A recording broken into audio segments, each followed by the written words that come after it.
Old మారేడుపల్లిలో police బలగాలు మోహరించాయి. Double bedroom ఇళ్ల దగ్గర భద్రత బలగాలు భారీగా మోహరించాయి. ప్రభుత్వం నిర్మించిన ఆ ఇళ్లలో అక్రమంగా చొరబడి ఉంటున్నారన్న నేపథ్యంలో రెవెన్యూ అధికారులు తనిఖీలు చేపట్టారు. ఉద్రిక్తతలు జరిగే అవకాశం ఉండటంతో ముందస్తు చర్యగా భద్రత బలగాలు మోహరించాయి. ఇక రెవెన్యూ అధికారులు పోలీసులు కలిసి జాయింట్ సెర్చ్ ఆపరేషన్ నిర్వహిస్తున్నారు.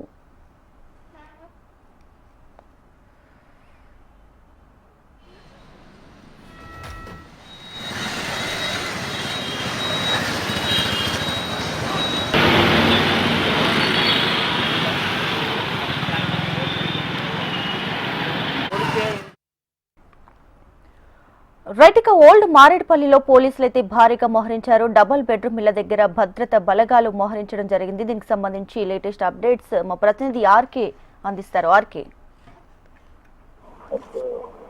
ఏదైతే కంటోన్మెంట్ పరిధిలోకి వచ్చే మారేడుపల్లిలో డబుల్ బెడ్రూమ్ ఇళ్ల దగ్గర పోలీసులు భారీ బందోబస్తును ఏర్పాటు చేయడం జరిగింది. ముఖ్యంగా గత కొంతకాలంగా అక్కడ వినియోగంలో లేని ఇల్లు ఏవైతుందో అంటే అవి ఎవరికి అలాట్ కాకపోయినా కూడా కొంతమంది ఆల్రెడీ అక్కడ వచ్చి నివాసం ఉంటారని, అలాగే రాత్రిపూట తాగుబోతులు అడ్డగా మారింది అనేది స్థానికులు అయితే ఫిర్యాదు చేయడం జరిగింది. స్థానిక పోలీసు స్టేషన్తో పాటు రెవెన్యూ అధికారులు కూడా ఫిర్యాదు చేశారు. కోట్ల విలువైన ఏదైతే ఇల్లు ఉన్నాయో వాటన్నింటి కూడా మెల్లమెల్లగా ఇతర రాష్ట్రాలకు సంబంధించిన వాళ్ళు ఇతరులు వచ్చి కబ్జా చేసుకుంటున్నారు. వీటిని కేటాయించాలని ఎప్పటి నుంచి చదువుతున్నా కూడా కేటాయించట్లేదంటూ కూడా వాళ్ళు రెవెన్యూ అధికారులకు అయితే చెప్పడం జరిగింది. దీంతో ఉదయం నుంచి కూడా రెవెన్యూ అధికారులు ఇటు పోలీసులు ఇద్దరు కూడా అక్కడికి వచ్చి పూర్తి స్థాయిలో తనిఖీలు అయితే చేయడం జరుగుతుంది. ఇళ్లలో ఎవరెవరు ఉంటున్నారో అసలు ఎక్కడి నుంచి వచ్చారు ఏంటనే పూర్తి వివరాలను అయితే తీసుకున్నారు. ఈ క్రమంలో ఏమైనా గొడవ కూడా జరిగే అవకాశం ఉందన్న సమాచారంతో ముందుగానే పోలీస్ బందోబస్తును కూడా ఏర్పాటు చేయడం జరిగింది. ప్రస్తుతం లోపల చర్చ అయితే కొనసాగుతోంది.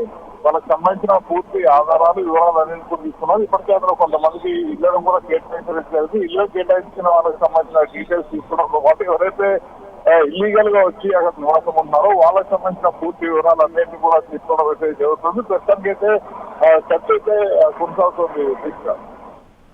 Right Ramakrishna, thank you.